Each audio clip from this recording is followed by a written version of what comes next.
Hello everyone, I am Shikha. Welcome back to my YouTube channel. So आज हम cover करने वाले हैं डेवलपमेंटल बायोलॉजी का एक टॉपिक, प्लांट डेवलपमेंट। ये टॉपिक हम प्लांट फिजियोलॉजी में भी पुट कर सकते हैं एंड ये टॉपिक हम डेवलपमेंटल बायोलॉजी में भी पुट कर सकते हैं। इस टॉपिक से ऑलवेज 2 क्वेश्चंस पार्ट बी में एंड 2 क्वेश्चंस पार्ट सी में एवरी टाइम आते हैं। सो प्लांट डेवलपमेंट में आज हम पढ़ने वाले हैं embryogenesis. Embryogenesis means formation of embryo. So fertilisation हुआ तो हमारे पास सिंगल सेल जाइगोट था सिर्फ। अब सिंगल सेल जाइगोट से मल्टी सेलुलर एम्ब्रियोनिक फेज कैसे आया, मल्टी सेलुलर एम्ब्रियोनिक प्लांट कैसे बना, उस पूरे डेवलपमेंट को आज हम पढ़ेंगे। डेवलपमेंट जो प्लांट्स में होता है उसके 2 फेजेस होते हैं, axial patterning and radial patterning. Axial patterning means development होना लेंथ वाइज, मीन्स प्लांट का शूट बनना, प्लांट का शूट एपिकल मेरिस्टेम बनना, प्लांट का रूट बनना, रूट एपिकल मेरिस्टेम बनना। इट मीन्स प्लांट डेवलप हो रहा है लेंथ वाइज, डेवलप हो रहा है प्लांट लेंथ वाइज, उसमें डिफरेंशिएट होके ऑर्गन्स बन रहे हैं, सेल्स बन रही हैं लेंथ वाइज। इसमें हमारा कॉटिलिडन बनते हैं, सैम बनता है, शूट एपिकल मेरिस्टेम, हाइपोकोटाइल बनते हैं, रूट बनता है, रूट एपिकल मेरिस्टेम बनता है, देन रूट कैप बनती है। इट मीन्स डिफरेंशिएट हो रहा है प्लांट लेंथ वाइज बोल सकते हैं। सेकेंड फेज आता है रेडियल पैटर्निंग। रेडियल पैटर्निंग में प्लांट जो ग्रो होता है, डेवलप होता है, वो होता है विद वाइज, मीन्स उसकी लेयर का डेवलपमेंट होना, बाहर की डिफरेंट डिफरेंट लेयर्स का डेवलपमेंट होना, वो है हमारा रेडियल पैटर्न। अब रेडियल पैटर्निंग में एपिडर्मिस लेयर बनती है, outer layer, then cortex layer बनती है, देन एंडोडर्मिस लेयर बनती है, देन वेस्कुलर टिश्यू का डेवलपमेंट होता है। तो हमारी ये 2 पैटर्निंग है, इन दोनों फेसेस के थ्रू प्लांट डेवलप होता है, एम्ब्रियो बनता है। सो फर्स्ट होती है हमारी axial patterning and in between of axial patterning radial patterning start हो जाती है। सो हम इनका एक एक स्टेप पढ़ेंगे, पहले एक्सियल पैटर्निंग कैसे कैसे हुई, देन कौन से फेज में रेडियल पैटर्निंग स्टार्ट हुई और कैसे कैसे हुई। अब हम पढ़ते हैं कौन कौन से स्टेप्स होते हैं और कैसे कैसे एक्सियल एंड रेडियल पैटर्निंग हुई। सो फर्स्ट हमारा सिंगल सेल जाइगोट था। सिंगल सेल जाइगोट में एसिमेट्रिक डिवीजन हुआ, एसिमेट्रिक डिवीजन हुआ। एसिमेट्रिक डिवीजन के थ्रू एक स्मॉल सेल बनी, that is apical cell, and एक लार्ज सेल बनी, that is basal cell. 2 cell stage आई, एपिकल सेल बनी, बेसल सेल बनी।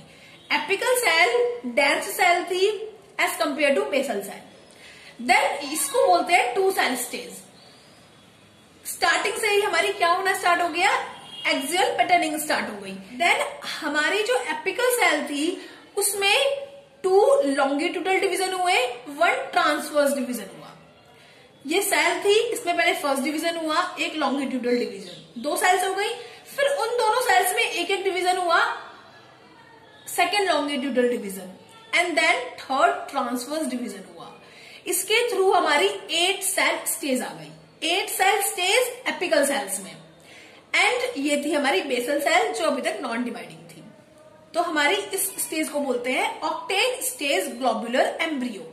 फर्स्ट सिंगल सेल जाइगोट, उससे 2 सेल स्टेज आई, एपिकल एंड बेसल। एपिकल में अगेन डिवीजन हुए, फर्स्ट 2 लॉन्गिट्यूडल डिवीजन हुए एंड 1 ट्रांसवर्स डिवीजन हुआ, जिसके थ्रू 8 सेल स्टेज आ गई। इसको बोला octant stage globular embryo. Then again apicals में डिवीजन होने स्टार्ट हो गए एंड बहुत मल्टीपल सेल्स आ गई एपिकल्स में। देन जब भी बेसल सेल में भी डिवीजन हुए, बट बेसल सेल में डिवीजन स्लो रेट से हुए एंड बेसल सेल में 9 to 10 सेल्स आई। और बेसल सेल में जो डिवीजन हुए वो हमारे 90 डिग्री पे डिवीजन हुए, हॉरिजॉन्टल डिवीजन हुए, हॉरिजॉन्टल डिवीजन हुए। एंड 90 डिग्री मतलब प्लेन के परपेंडिकुलर डिवीजन हुए, हॉरिजॉन्टल डिवीजन हुए। इस स्टेज को बोला early globular stage. Early globular stage तक हमारा कोई भी रेडियल पैटर्निंग नहीं हुई थी, यहां तक हमारी नॉर्मल एक्सियल पैटर्निंग थी। ग्लोबुलर स्टेज के बाद और डिवीजन हुए हमारी एपिकल सेल्स में एंड और डिवीजन हुए हमारी बेसल सेल्स में। इस स्टेज को हमने बोला ग्लोबुलर स्टेज। पहले अर्ली ग्लोबुलर स्टेज थी, फिर और ज्यादा डिवीजन हुए, बोला ग्लोबुलर स्टेज। ग्लोबुलर स्टेज में जो हमारी एपिकल सेल्स थी वो हमारी डिवाइड हो गई 3 पार्ट्स में। जो हमारा अपर पार्ट था उसको हमने एपिकल पार्ट बोला, मिडल पार्ट को सेंट्रल पार्ट बोला एंड ये जो हमारा लास्ट पार्ट था इसको बेसल पार्ट बोला, इसमें बेसल सेल भी प्रेजेंट थी कुछ एंड एपिकल सेल भी प्रेजेंट थी कुछ। तो ये 3 पार्ट्स हुए। एपिकल पार्ट सैम बनाता है, central part cotyledon and hypocotyl बनाता है, बेसल पार्ट कॉटिलिडन बनाता है।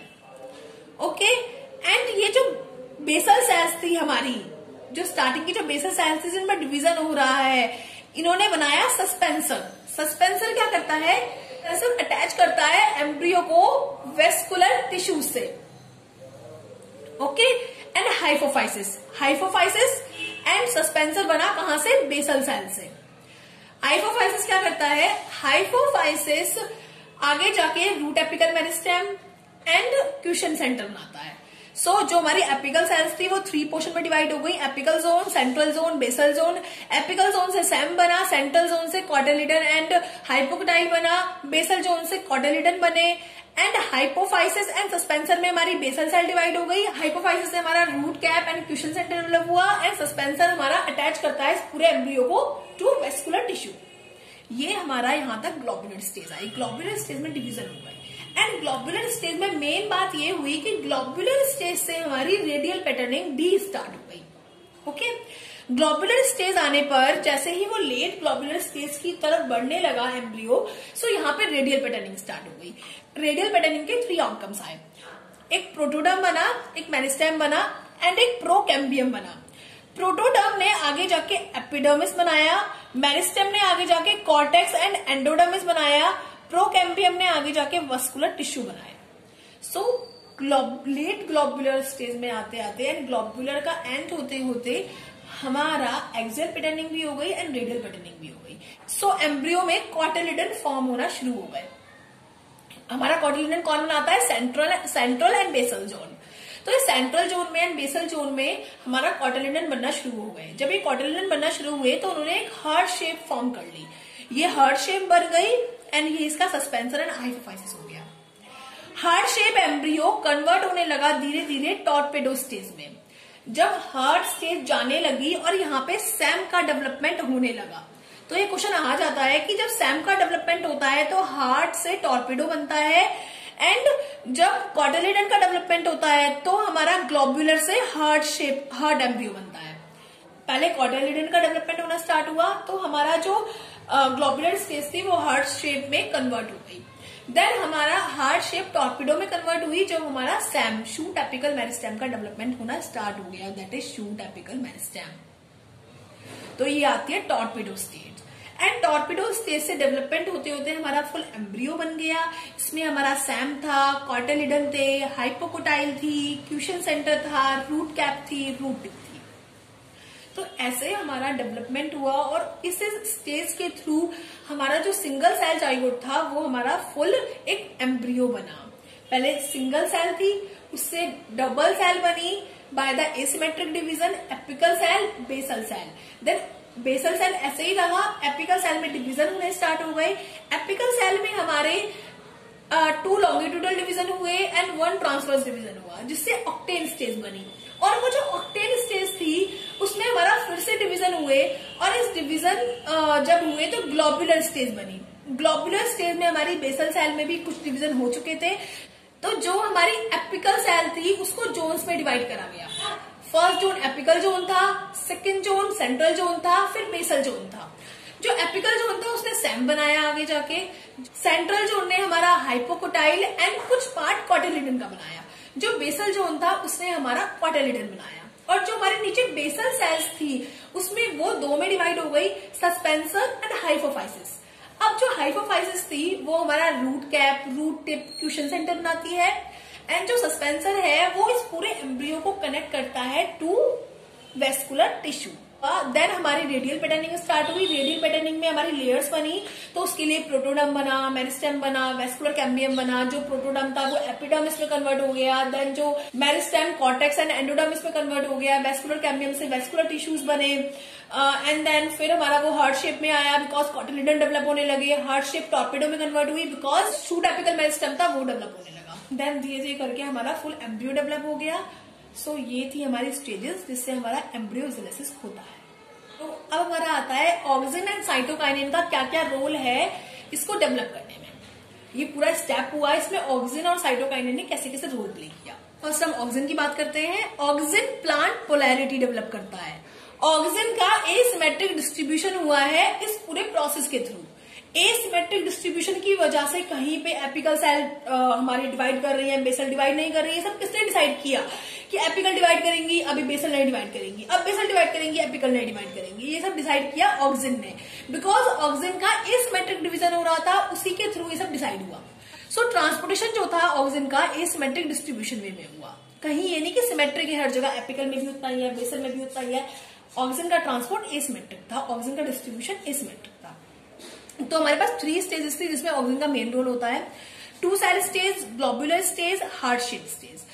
2 सेल स्टेज में मोस्टली ऑक्सिन एपिकल पार्ट में प्रेजेंट था, बेसल पार्ट में नहीं था। ऑक्सिन एपिकल पार्ट में था, बेसल पार्ट में नहीं था। अब एपिकल पार्ट में कैसे था auxin present? Because basal cells में पिन प्रोटीन थी। ऑक्सिन का ट्रांसपोर्ट किसके थ्रू होता है? पिन प्रोटीन के थ्रू। सो पिन प्रोटीन ने ऑक्सिन को ट्रांसपोर्ट कर दिया टुवर्ड एपिकल रीजन। और ये पिन प्रोटीन बेसल सेल में कहां प्रेजेंट थी? उसकी एपिकल रीजन में, एपिकल साइड प्रेजेंट थी। ये हमारा बेसल है, बेसल की एपिकल साइड में पिन प्रोटीन प्रेजेंट थी और ये हमारा एपिकल है। तो इस वजह से हमारा सारा ऑक्सिन एपिकल सेल्स में चला गया। 2 सेल स्टेज में ऑक्सिन का ट्रांसपोर्ट एपिकल सेल्स की साइड था, बिकॉज पिन प्रोटीन प्रेजेंट थी बेसल सेल्स में, उनकी एपिकल वॉल पे प्रेजेंट थी, बेसल सेल्स की एपिकल वॉल पे प्रेजेंट थी। सेकेंड ग्लोबुलर स्टेज आती है। ग्लोबुलर स्टेज में इसका डायरेक्शन एकदम रिवर्स हो गया, इसका डायरेक्शन हो गया टुवर्ड बेसल सेल। अब बेसल सेल में ऑक्सिन का ट्रांसपोर्ट हो गया, बेसल सेल में ऑक्सिन ज्यादा अमाउंट में हो गया। क्यों? क्योंकि अब पिन प्रोटीन की जो डायरेक्शन थी वो हमारी एपिकल सेल में चली गई, एपिकल सेल में भी बेसल रीजन में, एपिकल सेल में भी यहां नहीं, नीचे बेसल रीजन में। डाउन, इसका साइन है डाउनवर्ड्स, बेसल सेल की तरफ ऑक्सिन का ट्रांसपोर्ट हो रहा है। पिन कहां प्रेजेंट है? Basal wall of apical cells में। थर्ड स्टेज आती है heart shape stage. Heart shape stage में कॉम्प्लेक्स ट्रांसपोर्ट होता है। हार्ट शेप में डाउनवर्ड भी होता है, अपवर्ड भी होता है। इसके रिगार्डिंग क्वेश्चन एवरी टाइम आ जाता है, पिन प्रोटीन कहां प्रेजेंट थी एंड पिन प्रोटीन के प्रेजेंस की वजह से कैसे कैसे ऑक्सिन ट्रांसपोर्ट कर रहा था। अब हमारा साइटोकाइनिन का रोल आता है कि हमारा एम्ब्रियोजेनेसिस में साइटोकाइनिन का रोल कैसे कैसे होता है। तो साइटोकाइनिन के रोल के लिए एसटीएम जीन्स होते हैं। एसटीएम जीन्स बिलोंग करते हैं KNOX फर्स्ट फैमिली से। सो एसटीएम जीन्स क्या करते हैं? इंक्रीज कर देते हैं साइटोकाइनिन का बायोसिंथेसिस एंड जिब्रेलिन का कैटाबॉलिज्म। साइटोकाइनिन इंक्रीज हो जाता है एंड जिब्रेलिन कैटाबोलाइज होके डिक्रीज हो जाता है। तो जब साइटोकाइनिन जिब्रेलिन रेशियो ज्यादा होता है तो इस वजह से जो सेल्स होती है वो अनडिफरेंशिएटेड स्टेट में होती है और सेल डिवीजन करती है। अब सेल जब डिफरेंशिएटेड स्टेट में चली जाएंगी तो वो सेल डिवीजन नहीं करेंगी, तो डिवीजन वहीं रुक जाता है। जब सेल अनडिफरेंशिएटेड स्टेट में होती है तो वो फास्ट डिवाइड होती है। सो सेल को वो अनडिफरेंशिएटेड स्टेट में रखता है और कंटिन्यू करता है सेल डिवीजन, जिससे कि सेल डिवीजन ज्यादा हो। तो ये हमारे रोल थे साइटोकाइनिन के एंड ऑक्सिन के एम्ब्रियोजेनेसिस में। इनसे भी क्वेश्चन मोस्टली 2 मार्क्स का क्वेश्चन पार्ट बी में आता ही आता है। सो आज की इस वीडियो में हमने पढ़ा कि एम्ब्रियोजेनेसिस क्या क्या है, एम्ब्रियोजेनेसिस के स्टेप्स क्या क्या है एंड ऑक्सिन एंड साइटोकाइनिन का क्या क्या रोल है इन सब प्रोसेस में। नेक्स्ट वीडियो में हम कवर करेंगे स्टेम का डेवलपमेंट कैसे हुआ, स्पेशली शूट एपिकल मेरिस्टेम के डेवलपमेंट में कौन कौन से जीन इन्वॉल्व है, उनके म्यूटेंट से क्या क्या होगा। So best of luck, thank you.